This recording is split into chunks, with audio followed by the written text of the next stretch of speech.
flying gator? Have you seen any in here? Oh yeah. You guys saw the ones coming The up big there? ones down there, yeah. Yeah. There's another one right over there. Is he on the road? No, Uh-huh. no. The Oh, road. cool. What side? Left side. And if you go down, you're gonna encounter. Have you been down there already? No. Not yet. You'll encounter a dirt road. Yep. And that on that red road is gonna, take you back to 8th Street. But on that one, there's a lot of gators there. Okay. Right on. All right. Thanks. Good luck getting your hook back. Thank you.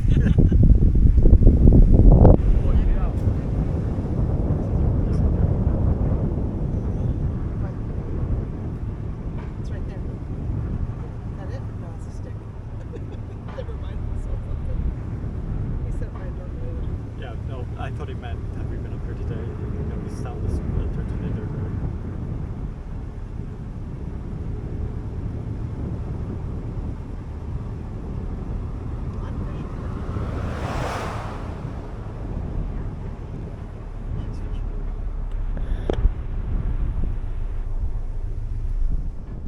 we're looking for gators. Over here. Okay.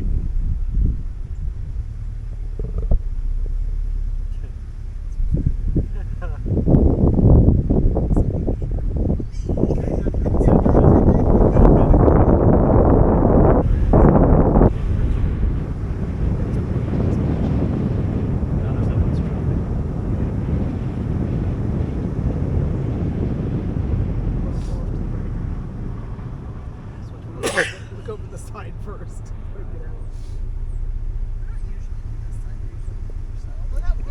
Yeah, the first one we saw. I'll tell you if there's anything out there. I'm looking in the water. Huh? I'm looking in the water before you go. There's little fishies in there. Many little fishies. Okay. Right now I can see a gator path. So there are gators over here. That is a gator path. Where are you?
Which they do a lot. They'll sun themselves by the side of the road.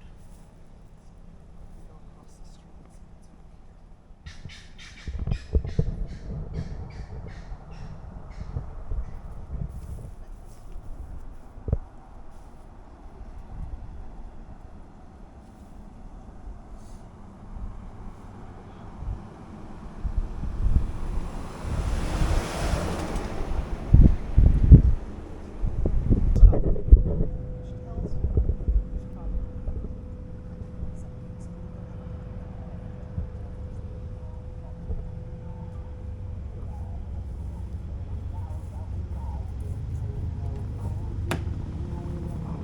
This guy needs to stop looking.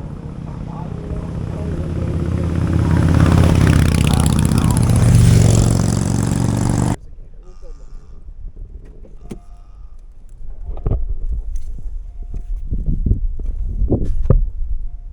See anything?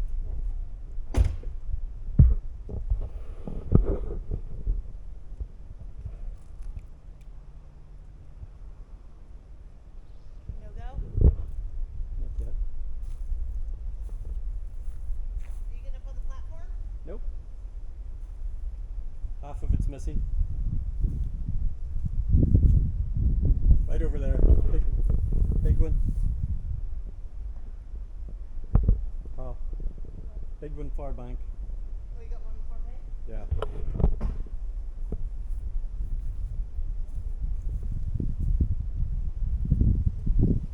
See it? Oh, yeah.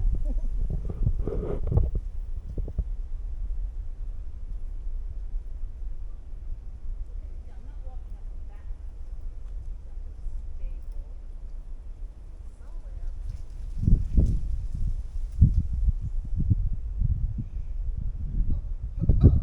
There it is.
through your head in the mirror. So I need you to hold your head back.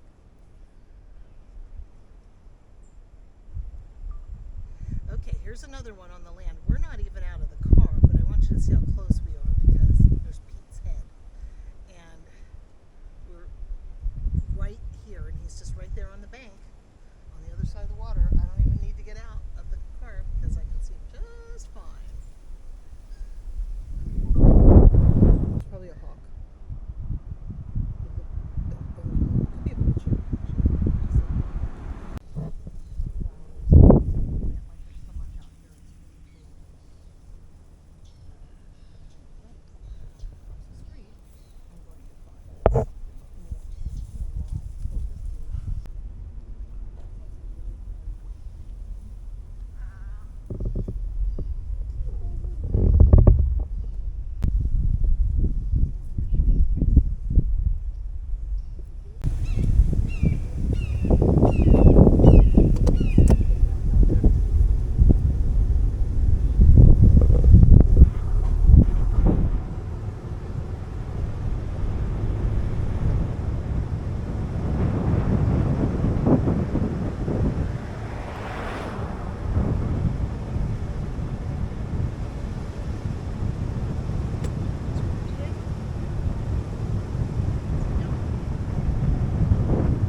Over there or the next one? This is more silly.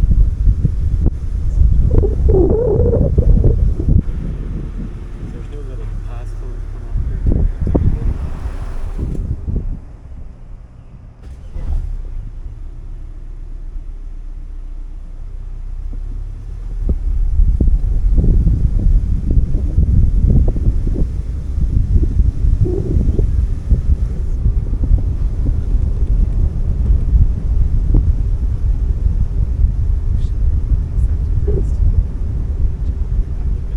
They have like a shack coming up in their yard. When they're out of the water, they stand out. I don't think they stand out when they're out of the water. They are shiny. Not much shiny. Not many shiny things on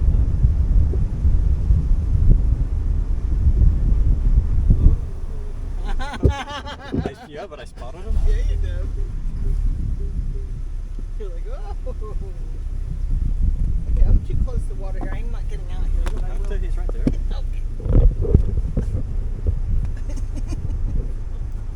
I can't get out. See him?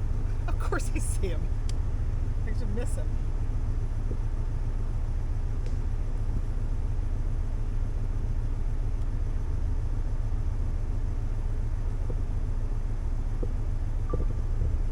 And here we go again, guys. Just that easy, right here, right next to the road. Like literally right next to the road. Hey bud, we're not going to get close to him. He looks like he's ready for action. He's not sleeping, he's very alert, his head is up.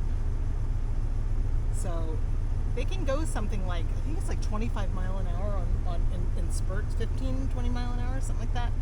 I know that was a big spread, but it's fast. It's faster than you can run in a sprint, they can go. So if you're on land, maybe not so bad, because if they caught you, there's not too many places they can go. But if you're next to the water, they could grab you and trail you in. Although, in saying that, statistically speaking, more people are killed every year by vending machines and domestic dogs than alligators. So watch your pets and small children around alligator habitat, but otherwise you don't see any of them charging the car.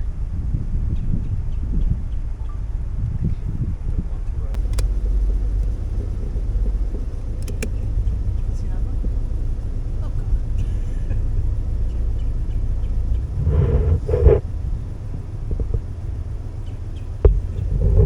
Just keep it.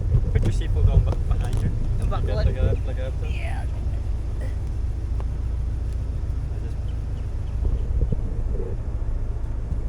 If this gets in your way, let me know. What? I suppose. Excuse me.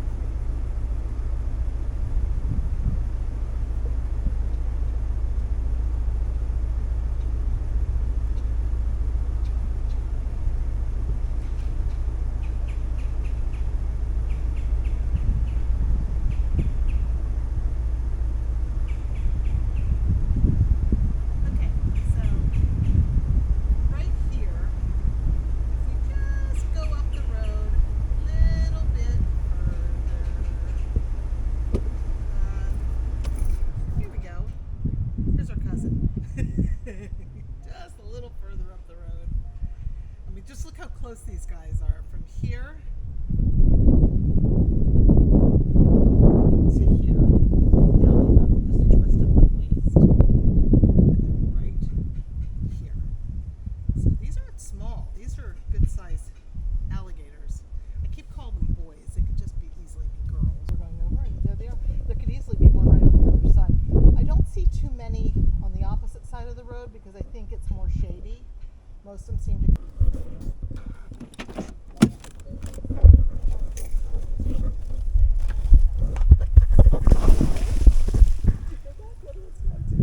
Wow.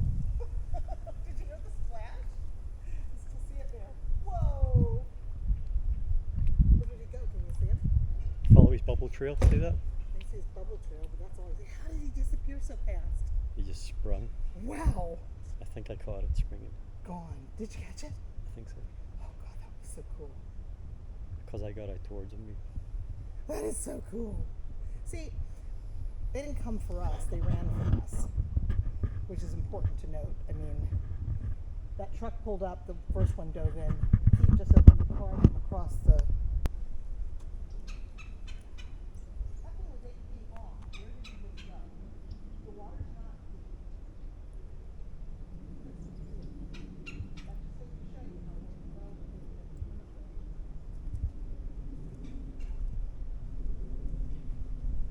Yeah, with one go he was just gone. I saw the splash, I just didn't catch him.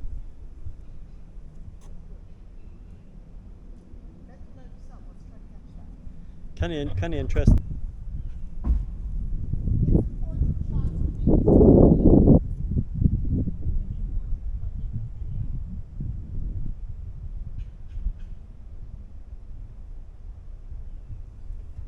Ported video.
What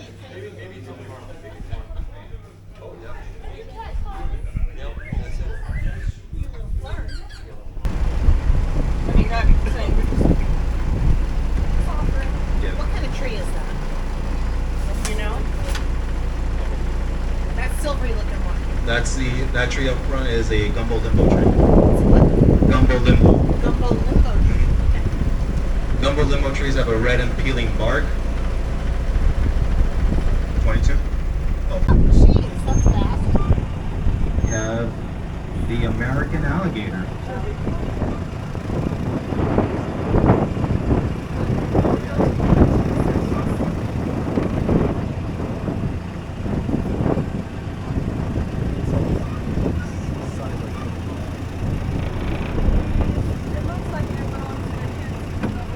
Yeah, it is. And someone who is just as important as me is our wildlife spotter, biker and hiker dodger. And she is the only one that knows the way back to the visitor center. So let's give a big round of applause to Kelly.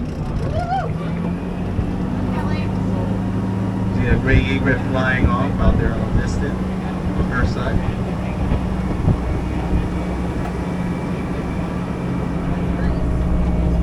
A little bit of a race right now between the tram and the egret. That gives you an idea of how fast the egret flies. Anyways, I'd like to welcome everyone again to Everglades National Park, Shark Valley. The Everglades is the third largest national park in the lower 48 states. I say lower 48 states because I don't include the state of Alaska into that tally. Because if you were to include Alaska, they would drop us from 3rd place all the way down to 10th place. So it's quite the drop. Not really a nice place to be in when you factor in all 50 states. So we're gonna just kick them off. I guess a little hot there. 130 according to Kelly. Oh, it's what she experienced when she went to Death Valley. I walked around all the way to Death Valley. I've heard. We came out in from Arizona. All pretty cool out there. But anyway, so Everglades stands at 1.5 million acres, as I said. That's only a small sample size of what this park used to encompass. Over time, especially at the turn of the 20th century, the size of this land has shrunk to its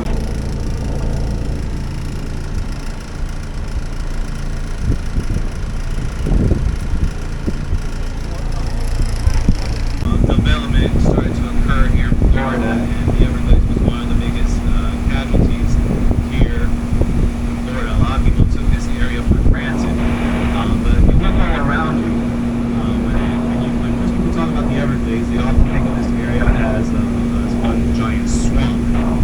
But as you can see, it's not really a swampy area. If you look at the water on both sides of the trail, this is actually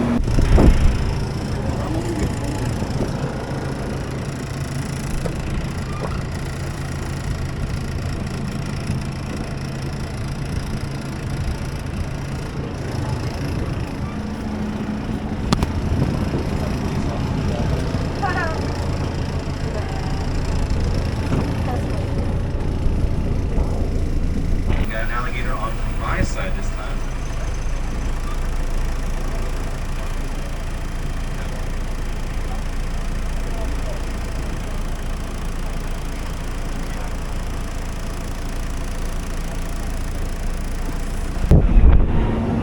You appreciate the ones that do stop.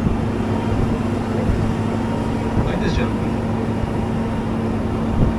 Anyways, coming up on Kelly's side is the first of 4 habitats that I'll point out to you of the Everglades. And just as we slowly roll by, you gotta take a peek inside and you gotta see how the ground level gets very dry and high as you walk inside.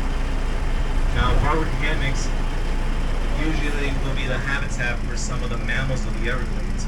Mammals such as black bears, white-tailed deers,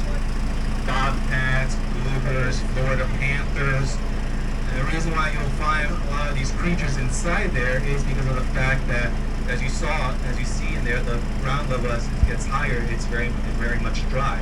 A lot of these creatures love dry areas, and this is a great spot where you can find hardwood hammocks. Now, this is actually a relatively small hardwood hammock compared to others that you'll see. There's another one.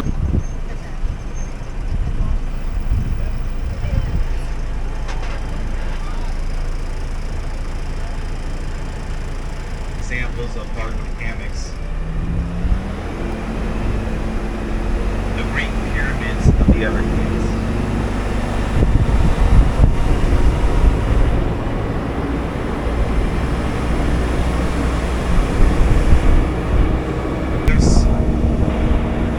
That's how we folks. Would you like to explore Bayhead now? Probably not. And how many folks actually do not like snakes, by the way? A few hands raised, don't be shy, be proud. Now, sorry to inform you that you've come to the worst place ever. So we have a pretty big boy right here on my side.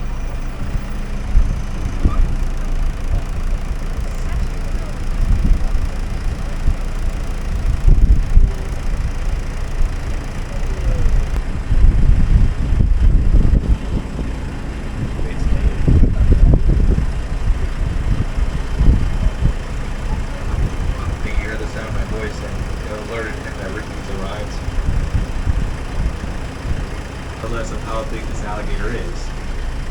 So probably looks like 5, maybe 6, close to 6 inches between the eyes and nostrils.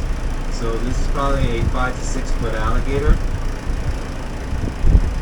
You walk in there into that riverhead right now, you're going to slowly descend into a pool of water, as this habitat was created by the alligator over the years.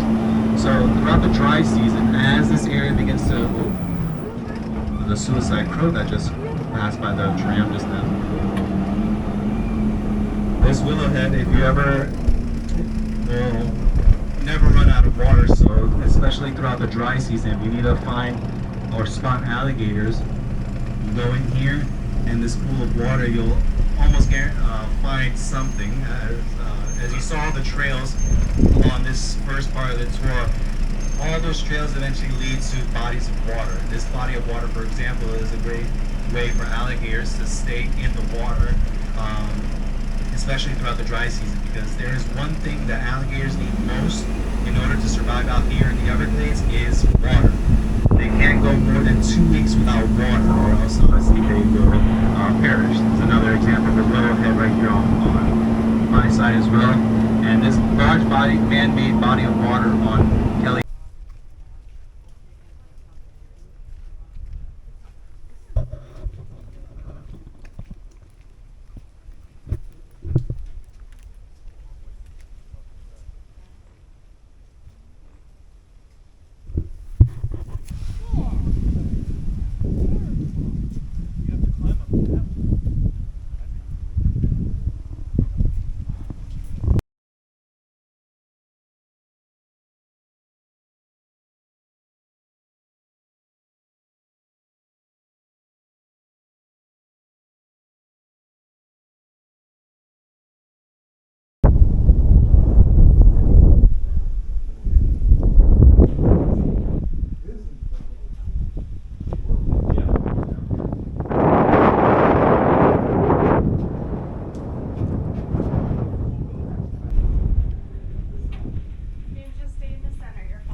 bit of an anomaly here on Kelly's side.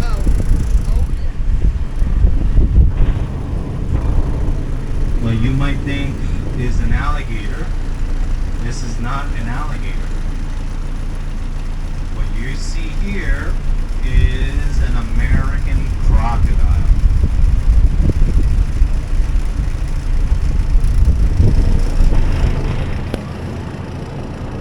Someone asked me earlier, if I see anything unusual here. This is actually pretty unusual to see here in this part of the Everglades. American crocodile.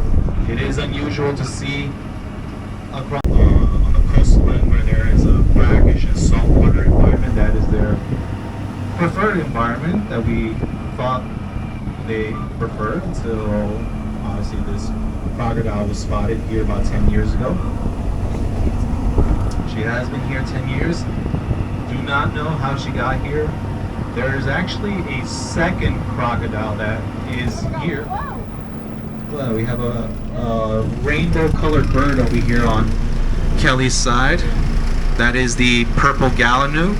Has all the colors of the rainbow on her feathers. And she's walking on top of the spatter dock there. She's often known as the Jesus bird. She's walking on water right now. She walks on top of that spatter dock. She has that candy corn-like beak. This bird is known as the jewel of the Everglades. This is where all the action is taking place, all the wildlife you'll see.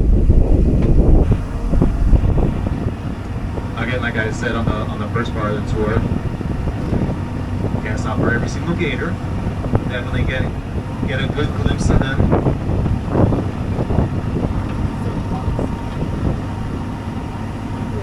You make a good point. They are really close. The reason why you'll see more of the wildlife on this second part of the tour, especially on Kelly's side, just because of the fact that we're parallel next to a canal. The wildlife love this canal here.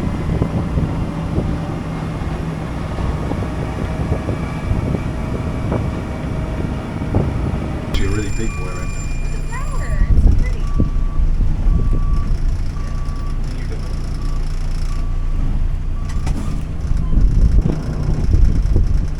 Hey, handsome.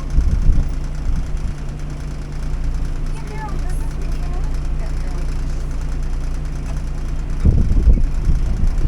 This alligator is actually ready for Valentine's Day. Into South America. They've been spotted as far south into Venezuela, Colombia, and Ecuador.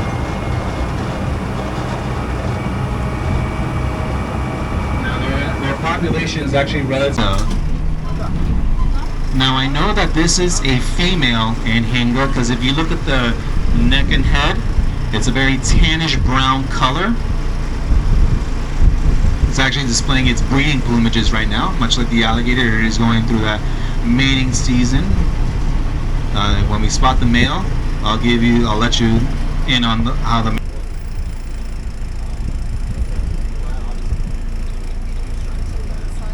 they actually bike and walk, knowing that these alligators are so close to you.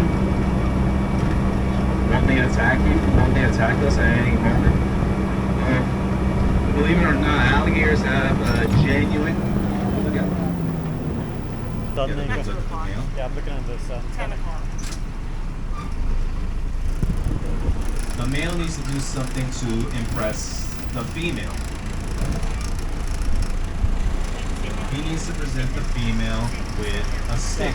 Yeah, I got it. The most glorious stick to build their nest together. I have one pessimistic look back there from someone with the red sunglasses. It was that easy. It was only that easy for us fellas up here. But what happens if she does not accept that stick? What she will do is that she will take that stick from out of that male's beak. She will literally start whacking him over the head with it. Yeah. So,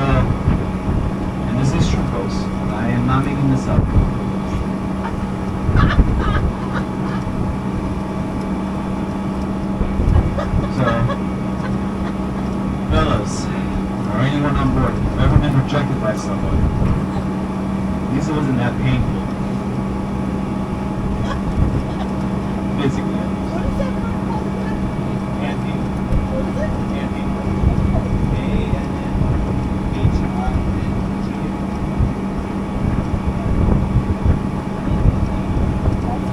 Don't get any ideas. Don't get any ideas.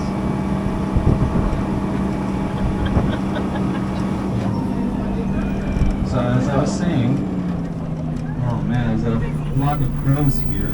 And we came up to a murder scene right here. You can see what they came up on.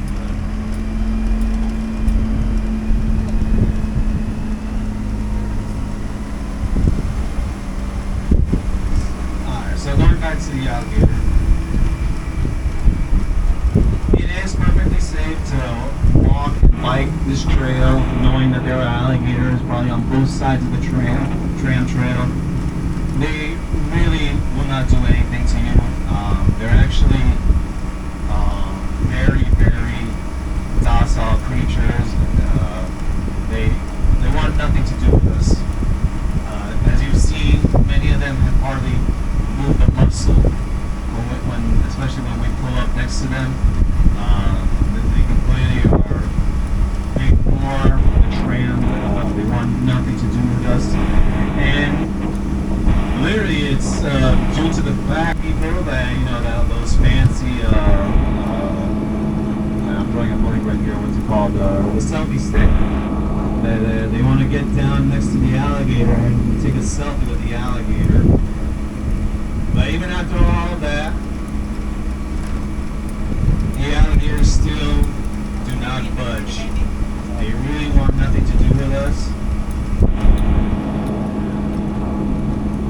But if there does come a time that an alligator does approach you, do know that this is not normal behavior. Why would they approach you?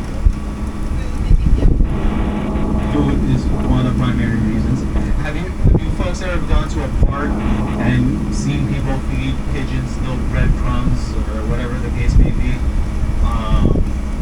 While it does look like not a bad thing, oftentimes you will see those same birds flock back to that same area expecting people to feed them those same breadcrumbs or whatever the case is. Because those birds now have it in their head that they can, whenever they see a human will serve them food.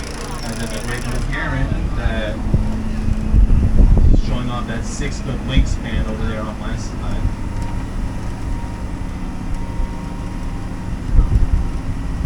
The same rule applies to an alligator. So let's say, for example, Kelly decides to feed one of these alligators on the road.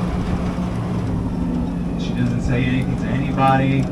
She just goes along her way, feeds an alligator a Whopper or a Big Mac, whatever the case is. Ah, look at this Anhinga doing the little Batman pose right there.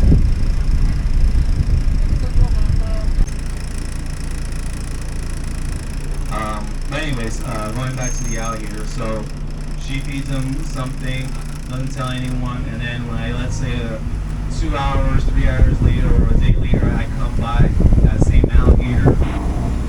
I don't know anything that happened the day before, and all of a sudden I see this alligator, and now he's starting to approach me.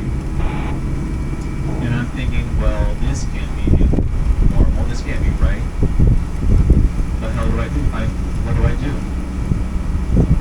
My first reaction is just to keep walking away as fast as I can, because now, because of what he's quickly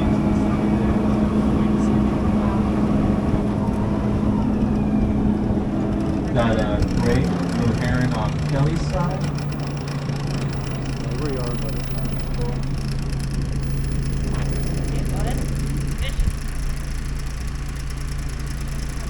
Up ahead, it looks like there's a couple of scavenger raptors known as vultures. I believe these are turkey vultures. There are two types of vultures that are found in the Everglades. Black vultures and turkey vultures. turkey vultures are very identifiable by their.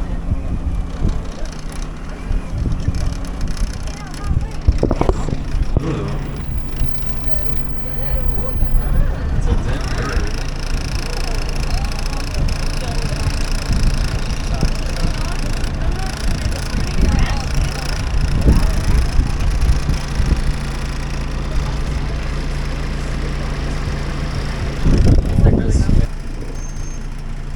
Oh, it's so neat. Look.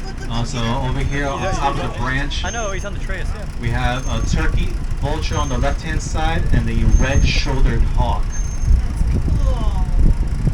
So hawks are actually one of the have the greatest eyesights out here in the Everglades. They can see from as far as those bayhead trees out there. They can see anything coming out of there. So like a little rat or snake or himself. And the hawk comes back. In case you folks have, this is a safe zone for them. Because birds like the red-shouldered hawk are waiting for them just to come out, and they'll glide in there and capture their prey. Road on Kelly's side. Now it's crossing the road. This is a limpkin. This is a very unique bird. Now it's on my side. If you see any empty snail shells on the side of the road and you're wondering who the creature is, it's because of this creature. Very unusual that this bird is actually like posing for cameras as long as it is. This is a very skittish bird. Often runs. Yeah, I got It's him. not running. I got the snail shell. Oh, you got the snail shells too? Yeah. That's cool.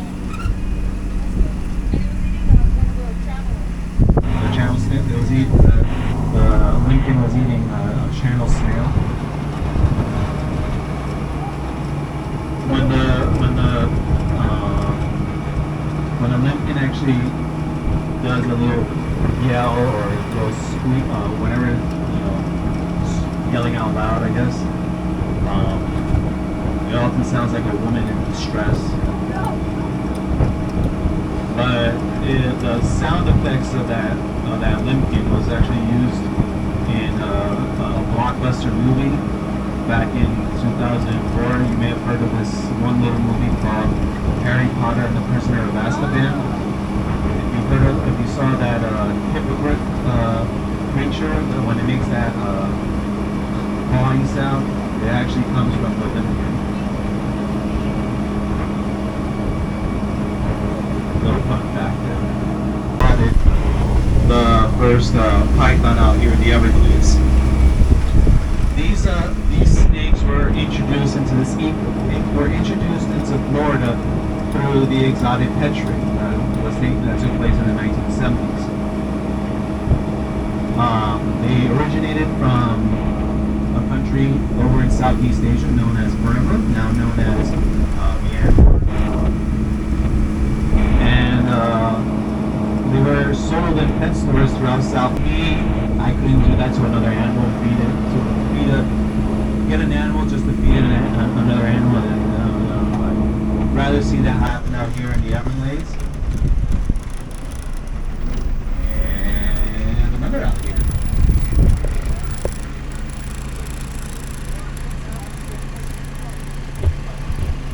So, the largest python that I have seen out here was roughly 9.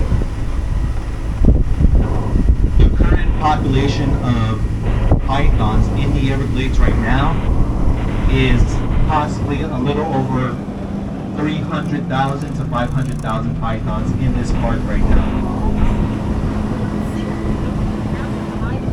They are masters of camouflage. So we've reached the end of our tour, so let's give a round of applause to Kelly for getting us back here safe and sound. Thank you. Obviously 2 hours is not enough. We could go on and talk about more about the Everglades, but we are constrained to only 2 hours. So I'd like to take this opportunity to thank you all for coming out here and exploring the Everglades.